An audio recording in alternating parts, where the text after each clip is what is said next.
రాష్ట్రమంతా రాజకీయ జాతర జరుగుతుంటే అక్కడ మాత్రం పిన్ డ్రాప్ సైలెన్స్. తుని రాజకీయంలో విందామన్నా ఎలాంటి చడి చప్పుడు లేదు.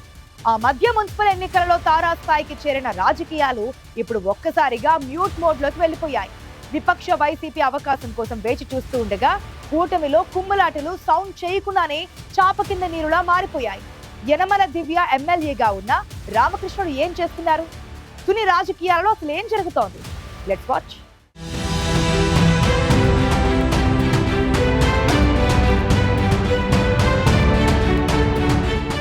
మొన్నటికి దాకా గరంగా ఉన్న తుని నియోజకవర్గ రాజకీయాలు ఒక్కసారిగా నిశ్శబ్దంగా మారాయి. కూతురు ఎమ్మెల్యేగా ఉండడంతో మాజీ మంత్రి యనమల రామకృష్ణుడు ప్రస్తుతం తుని నియోజకవర్గాన్ని లీడ్ చేస్తున్నారు.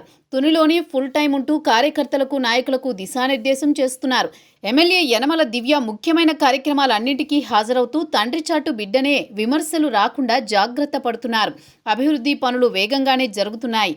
అన్ని గ్రామాల్లో పట్టణంలో ఏదో ఒక పని చేస్తూ అభివృద్ధి చేస్తున్నామనే భావనను కలిగించి ప్రజల మన్ననలు పొందే ప్రయత్నం అయితే జరుగుతోంది.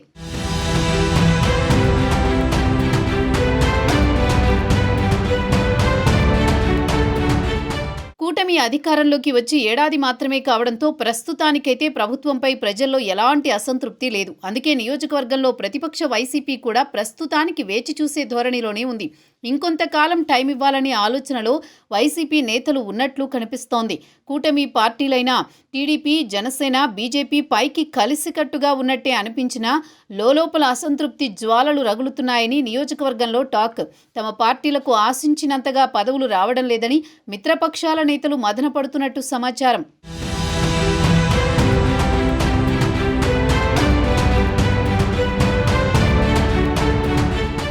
జనసేన తుని నియోజకవర్గ కన్వీనర్ ఇటీవల ఓ సమావేశంలో బాహాటంగానే అసంతృప్తి వెళ్లగక్కారు. అయితే మిత్రపక్ష నేతల వాదనను టీడీపీ నాయకులు కొట్టిపారేస్తున్నారు. ప్రతి నామినేటెడ్ పదవిలో కూటమి పార్టీలకు తగిన ప్రాధాన్యం చెబుతున్నారు. ఇప్పటికీ 2 నామినేటెడ్ పాలక వర్గాల నియామకం జరిగింది. వాటిలో తుని మార్కెట్ కమిటీకి సంబంధించి జనసేనకు వైస్ చైర్మన్ పదవితో పాటు 3 డైరెక్టర్ పదవులు ఇచ్చారు. అలాగే తుని పట్టణంలోని వెంకటేశ్వర స్వామి దేవస్థానం పాలకవర్గంలో కూడా జనసేనకు పదవులు వచ్చాయి. అయితే ఈ 2 పాలకవర్గాల్లో బీజేపీ నాయకులకు మాత్రం చోటు దక్కలేదు.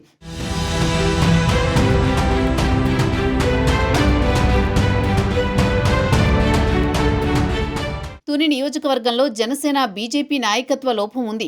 పేరుకు కన్వీనర్లు ఉన్నా వారు పూర్తిస్థాయిలో నియోజకవర్గ నేతలుగా గుర్తింపు పొందకపోవడం టీడీపీ నేతలకు కలిసి వస్తోంది. పదవుల విషయంలో, పనుల విషయంలో మిత్రపక్షాలకు ప్రాధాన్యం ఇచ్చినా ఇవ్వకపోయినా తమను అడిగేవారే లేరనే ధీమా టీడీపీ నేతల్లో వ్యక్తమవుతోంది. జనసేన, బీజేపీ నేతలు కూడా తమ పార్టీ నాయకుల గుర్తింపునకు సంబంధించి టీడీపీ నేతలతో మాట్లాడలేని పరిస్థితి ఏర్పడుతోంది. తుని నియోజకవర్గంలో జనసేన, బీజేపీ బలోపేతం విషయాల్లో పార్టీ పెద్దలు కూడా పెద్దగా దృష్టి పెట్టడం లేదు. అందుకే ఒకప్పుడు ఆ పార్టీలు ఎలా ఉన్నాయో ఇప్పుడు అధికారంలో ఉన్న అదే స్థాయిలో ఉన్నాయి.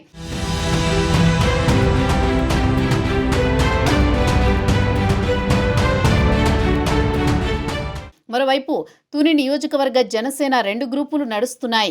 కేవలం ఒక గ్రూప్కే కూటమిలో ప్రాధాన్యం దక్కుతోందని, టీడీపీ నేతల చుట్టూ తిరిగేవారికే పదవులు దక్కుతున్నాయని పార్టీలోని మరో వర్గం నాయకులు ఆరోపిస్తున్నారు. తాము మొదట్నుంచి పనిచేసినా నిరాశే మిగులుతుందని, కేవలం షో చేసే నాయకులకే గుర్తింపు లభిస్తుందని జనసేనలోని అసంతృప్త నేతలు అంటున్నారు. టీడీపీ నేతలతో మాట్లాడి తమ పార్టీల నాయకులకు ప్రాధాన్యం దక్కేలా చూసుకోవడంలో తుని, జనసేన, బీజేపీ నాయకత్వం విఫలమవుతోంది.